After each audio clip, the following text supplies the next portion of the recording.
My brother, let me tell you the gospel truth. Seun is rubbishing himself.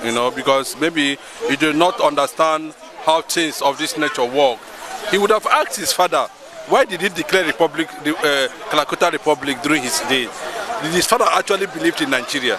Was Nigeria working to the level that somebody like Fela will come out and said, okay, this Nigeria is worth it? All the people that corrupted Nigeria, that stole Nigeria blind, you cannot see Igbo man in what Fela, all the people that Fela mentioned, you cannot see Igbo man there. Go and check all the Fela songs. Now Yoruba and Hausa at this point Nigeria. Go and check out for that Fela song. All the Fela Nicolabo song. You cannot see Igbo man there. Igbo man has not become president of this country for one day. So what is the reference? A Yoruba man has been there. An Hausa man has been there. So why is Seun mentioning Igbo? What is the big deal about Seun talking about Igbo? Has Igbo man become president of Nigeria? Now them too. Now they spoil the country. Now you see that somebody is saying that this is not how a nation should be. And he said that person should come from where he is and come in. So what is the big deal? It shows you that Seun is becoming mentally derailed. Maybe because of the POP he's using. I don't understand that. And to be very honest with you, Seunkuti, if not his father, that people attach some level of respect to. How come he comes and shit? Look at to tell you how stupid he is. He was among the people that went to Ojota. Seun too does not understand what subsidy is all about. Tinubu does not know what is called subsidy until he became president. No, that is it. Until Tinubu became president, they now wrote it on papers for him. This is what is called subsidy. He said, eh. So when Jonathan was talking about subsidy, Kuti and Tinubu does not know what is called subsidy. They said they went to school. Those people are even questioning how come Woloseyinka won Nobel laureate and somebody like China Achebe did not get it. No, that's it to have, bro. How many pages did Woloseyinka write? How many pages did Woloseyinka write? And how many pages did China Achebe wrote in States Fall Apart? Everything about here, Igbo. What did Igbo do to them? Go to now, you want to rent house. Don't give it to Igbo. He's an Igbo man. Don't rent house for Igbo man. What is the problem? Aboki self. Aboki the rent house for Lagos. Outside the rent house for Lagos. Rent shop for Lagos. Pay millions. Outside man not get time for that. The people who are adding value. But what does that tell me? Nigeria, that's our prayer. Disintegration. Kabanaje mbe nkewoke. Disintegration. By special grace of God, Nigeria go balkanize. Then this Lagos, whether they feel saying anything, they go carry on for their head. Rubbish. That's what we have been saying here often and on. We know, the whole world knew that the way Amara Nnamdikanu is being handled is against human rights law. It's against the basis of which freedom of association, freedom of speech is constructed into law. Of course, it's pure illegality on the side of government, and we have been saying it here on this platform on several occasions, that the issue of Nnamdikanu is an illegal one, and the US coming out to further indict Nnamdikanu, is a furtherance of abuse of his fundamental human rights. But let me tell you what you need to understand about the US making certain statements like this when they feel they should is we have seen similar statements like this in the past. We have seen a situation where United Nations also, called for his unconditional release. We have seen the EU. Now we have seen so many international organizations, making references to, the saga, that surrounds Nnamdi Kanu continued illegal detention in DSS custody. But this time around, we are expecting the US government, to place sanctions on Nigeria for numerous abuse of rights of human beings, for being very uncivil, and for government flagrant use of instruments of government against the enemies, perceived enemies of the government. Nnamdi Kanu did not commit any crime. Nnamdi Kanu is not bearing arms.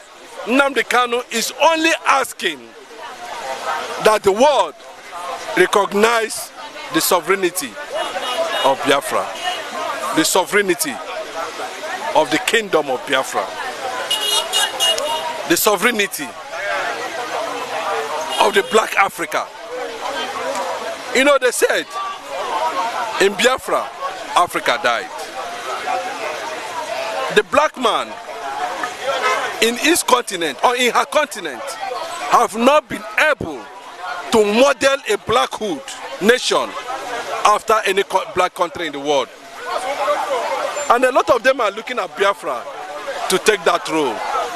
And confidently, Biafra is rising to the status of world recognition. United States of America has severally made a statement. And from what we are getting all over the world, there is an underground massive push, to celebrate Nnamdi Kanu at the end of the day. Because definitely Nnamdi Kanu is going to walk out, from that illegal hostage, to global arms of celebration when it comes to, restoration of Biafra. And secondly, let me make reference to, I didn't want to give him that honor of mentioning his name, if not for... Sorry. The US, why is it that they are coming out late to interfere in this Nnamdi Kanu saga? Since 4 years now, Kanu has been in detention. They've not come out to say anything, as if they've been looking as if nothing's happening. Why is it that they're coming out now to, even as regards even election last week, they come out to give report of last 2023 election. At the same time, they're still coming out now again. Is it that they know what they are doing? America is a capitalist country. They like playing a lot of diplomatic, games. America thrives mostly on diplomacy, and that is why they are able to control or hold the world to an extent. So I think America always take their time, to take a stand or take position or take a stand, and once they take that stand, it's final. You can see that relatively now, you can see that everything is pointing towards support for Nnamdi Kanu. Now for them to come out and tell you that Nigeria is a legal country, that's what they're telling you.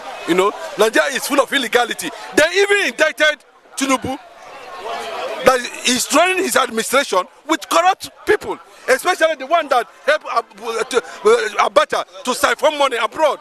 Is in Tinubu's administration. That is just the truth.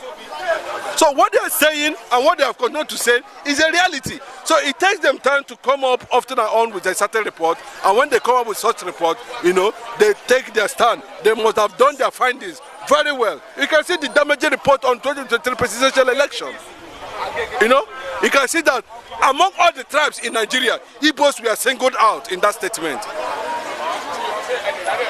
Why is it that this hate has continued without being checkmate?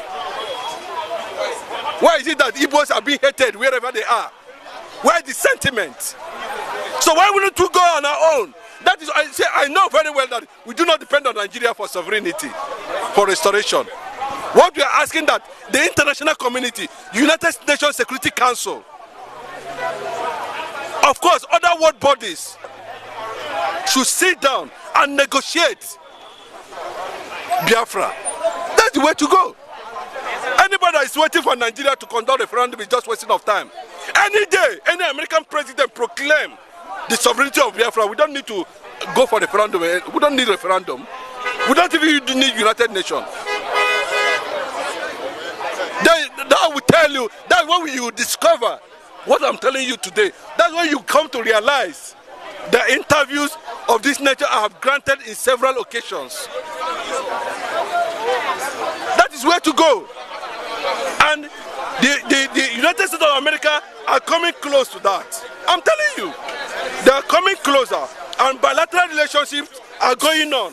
As I'm talking to you, there's a report going on now in Finland, you know, about a conference that is going to be held in Finland, you know, on Biafra restoration. All the Scandinavian countries are going to be there. So it's not like what the Yorubas are trying to do. No, we are far ahead of them. Nnamdikanu can never be compared with Seun Kuti. They are not in the same cadre.